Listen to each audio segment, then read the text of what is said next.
நீங்கள் நினைக்கிற விஷயங்கள்லாம் வாழ்க்கையில் நடக்கணும் அப்படின்னு சொல்லிட்டு நீங்கள் நிறைய லா ஆஃப் அட்ராக்ஷன் மெத்தட்ஸ் எல்லாம் ஃபாலோ பண்ணிட்டு இருக்கீங்களா? இன்றைக்கி நான் சொல்ல போகிற விஷயமும் லா ஆஃப் அட்ராக்ஷனில் இருக்க மிக முக்கியமான ஒரு டெக்னிக் பாசிட்டிவ் அஃபர்மேஷன்ஸ் எழுதுறது.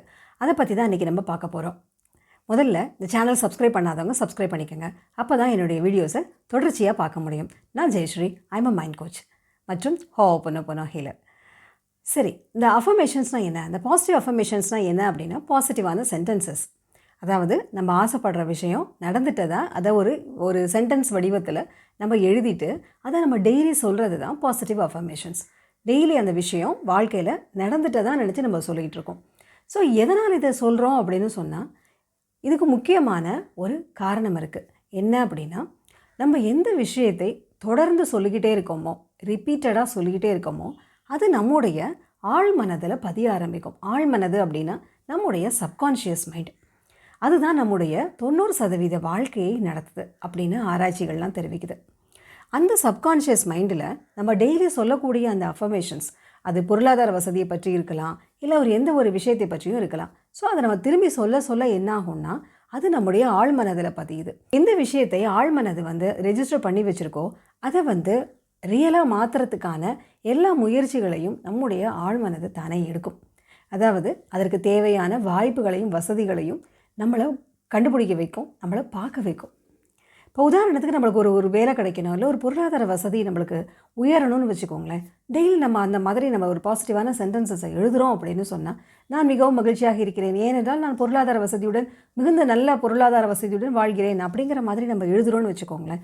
இல்லை அந்த மாதிரி ஒரு நல்ல வேலை கிடச்சிருச்சுன்னு எழுதுறீங்கன்னு வச்சுக்கோங்களேன். அப்போ நம்முடைய ஆழ் மனசு சொல்லும், சரி இந்த பொருளாதார வசதி அடையிறதுக்கு, இந்த வேலை கிடைக்கிறதுக்கு நம்ம என்னெல்லாம் செய்யணும் அப்படிங்கிற கிளாரிட்டியை நம்மளுக்கு நம்மளுடைய ஆழ்மனது காட்டும். நீங்கள் இந்த வேலைக்கு இந்த மாதிரி அப்ளை பண்ணணும், இந்த மாதிரியான விஷயங்களெல்லாம் நீங்கள் கற்றுக்கணும், அதே மாதிரி இந்த பொருளாதார வசதி அடையணும்னா இந்த மாதிரி விஷயங்கள்லாம் நீங்கள் செஞ்சீங்க அப்படின்னு சொன்னால் உங்களுக்கு தேவையான பொருளாதார வசதி கிடைக்கும் அப்படின்னு, என்ன திறமைகளை வளர்த்துக்கணும், என்ன அறிவை வளர்த்துக்கணும் அப்படிங்கிற அந்த விஷயங்களை நம்மளோட ஆழ்மனது சொல்ல ஆரம்பிக்கும். அப்போ நம்ம என்ன பண்ணுவோம் அப்படின்னு சொன்னால், இல்லை சப்போஸ் குடும்பத்தில் ஏதாவது ஒரு பிரச்சனை இருக்குது, அதை சால்வ் ஆகணும், இல்லை சப்போஸ் ஏதோ ஒரு ஹெல்த் இஷ்யூஸ் இருக்குது, அது சால்வ் ஆகணும் அப்படின்னு நம்ம எழுதுகிறோன்னு வச்சுக்கோங்களேன்.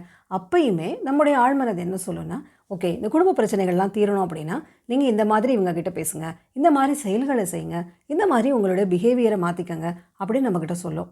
அதே மாதிரி ஹெல்த் இஷ்யூஸை சரி பண்ணணுமா, ஸோ அப்போ இந்த மாதிரியான விஷயங்களை மெடிடேஷன் ஃபாலோ பண்ணுங்கள், யோகா ஃபாலோ பண்ணுங்கள், வாக்கிங் போங்க, இல்லை சப்போஸ் நீங்கள் ஒரு டயட்டுனா நல்ல டயட் எடுத்துக்கோங்க அப்படின்னு நம்முடைய ஆழ்மனது நம்மளுக்கு இன்ஸ்ட்ரக்ஷன் கொடுத்துட்டே இருக்கும். இந்த மாதிரி பண்ணுங்கள், இந்த மாதிரி செய்யுங்க அப்படின்னு சொல்லிட்டு நம்ம ஆழ்மனது நம்மளுக்கு தூண்டிக்கிட்டே இருக்கும். ஸோ நம்ம எந்த விஷயம் ஆசைப்படுறோமோ அந்த விஷயத்தை அடையிறதுக்கான வழிகளை நம்முடைய ஆழ்மனது காட்டும். ஸோ நம்ம ஆழ்மனதை அதை நம்மளுக்கு காட்டணும்னு சொல்கிறதுக்காக தான் இந்த பாசிட்டிவ் அஃபர்மேஷன்ஸை நம்ம தொடர்ந்து சொல்லிகிட்டே இருக்கோம்.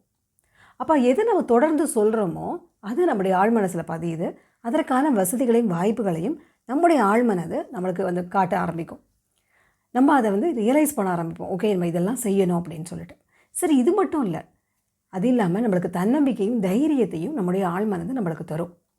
ஏன் அப்படின்னா அது ரிப்பீட்டடாக சொல்லிகிட்டே இருக்கோமா, ஓகே இவங்க கண்டிப்பாக இந்த விஷயத்தில் ரொம்ப உறுதியாக இருக்காங்க அப்படின்னு எந்த நெகட்டிவ் தாட்டையும் எந்த நெகட்டிவ் இமோஷனையும் கொடுக்காம ரொம்ப நம்மளுக்கு சப்போர்ட்டிவாக நம்முடைய ஆழ்மனது இருக்கும். ஸோ நடுவில் நம்ம எந்த விஷயம் செய்கிறப்ப ஏதாவது தடைகள் வந்தாலும் அதை நம்மளுக்கு தாண்டறதுக்கான அந்த திறமையையும் அந்த தன்னம்பிக்கையையும் அந்த தைரியத்தையுமே நம்முடைய ஆழ்மனது தரும். ஸோ சக்ஸஸ்ஃபுல்லாக அந்த விஷயம் முடிக்கிற வரைக்கும் நம்முடைய ஆழ்மனது நம்மளை தூண்டிக்கிட்டே இருக்கும், நம்மளை மோட்டிவேட் பண்ணிகிட்டே இருக்கும்.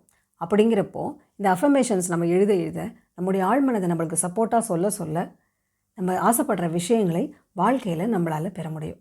இதுதான் அந்த பாசிட்டிவ் அஃபர்மேஷன்ஸ் எழுதுறதோட ரீசன். அதனால தான் டெய்லி காலையில் ஒரு தடவை எழுதுங்க, நைட்டு ஒரு தடவை எழுதுங்க அப்படின்னு. ஏன்னா தூங்கி எந்திரிச்சோன்னு எழுதுறது, தூங்க போகிறதுக்கு முன்னாடி எழுதுறதுங்கிறப்போ நம்முடைய ஆழ்மனதில் அது ரெஜிஸ்டர் ஆக ஆரம்பிக்கும்.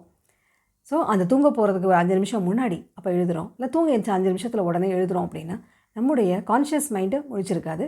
சப்கான்ஷியஸ் மைண்ட் 100% அது எப்போதுமே இட் நெவர் ஸ்லீப்ஸ் இல்லையா. ஸோ அதனால் அது அதில் நம்ம சொல்லக்கூடிய விஷயங்களை ரெஜிஸ்டர் பண்ணும். அதை நிஜமாக்கக்கூடிய அத்தனை வழிகளையும் வாய்ப்புகளையும் நம்மளுக்கு கொண்டு கொடுக்கும். அதனால தான் பாசிட்டிவ் அஃபர்மேஷன் எழுதினா சீக்கிரமாக நீங்கள் நினச்ச விஷயம் நடக்கும் அப்படின்னு சொல்கிறாங்க. இது மட்டும் இல்லை, நம்ம எழுதுகிறப்போ அந்த விஷயம் வந்து நடந்துட்டதா நம்ம எந்த மாதிரி ஃபீல் பண்ணுவோமோ அந்த ஃபீலிங்கோட எழுதணும் அப்படின்னு. ஸோ நான் ரொம்ப மகிழ்ச்சியாக இருக்கிறேன் அப்படின்னா அந்த ஹாப்பினஸோட அந்த விஷயத்தை எழுதணும். ஏன் அப்படின்னா இந்த எல்லாமே உணர்வு பூர்வமாக தான் இந்த உலகத்தில் எல்லாமே தொடர்பில் இருக்குது அப்படின்னு குவாண்டம் ஃபிசிக்ஸ் சொல்லுது.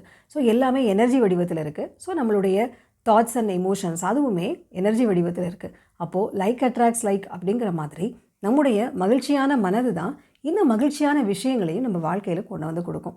அதனால் மகிழ்ச்சியோட டெய்லி நம்ம அஃபர்மேஷன்ஸ் எழுதலாம். இந்த வீடியோ உங்களுக்கு பிடிச்சிருந்ததுன்னா லைக் பண்ணுங்கள். யாருக்காவது உபயோகமாக இருக்கும் அப்படின்னு நினச்சிங்கன்னா ஷேர் பண்ணுங்கள். இந்த வீடியோவை பார்த்த அனைவருக்கும் என்னுடைய நன்றி.